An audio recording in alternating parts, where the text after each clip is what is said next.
On my day off, I set out to hike the wide saddle loop at Mount Douglas, turning the outing into a small experiment. I had my phone's voice recorder running, paired with a steady metronome, just to see what kind of transcript and data I could gather from the trail. The loop itself circled the base of the mountain, taking me through the saddle, past the perimeter fence, and eventually onto Upper Whittaker, where the path grows quieter and less traveled. Soon I was climbing over the familiar shapes I call the elephant's back, shoulder, and ear, before dropping into the saddle chute and heading toward Harvest Lane and Glendenning.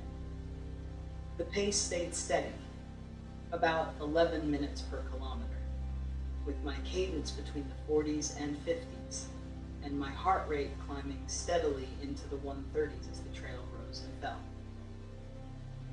At first, the metronome's clicks kept me honest, but as the hike wore on, I realized they were more of a distraction than a guide, so I focused instead on the rhythm of my footsteps and breathing.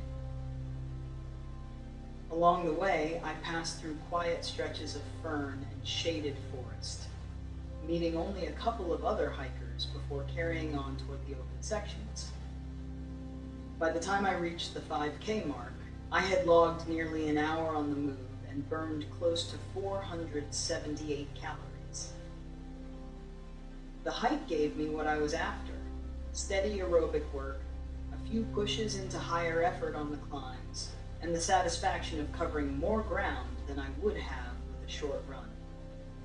More than just the numbers, though, it was the flow of the loop itself, the mixture of climbs, descents, and forest turns, that made the experiment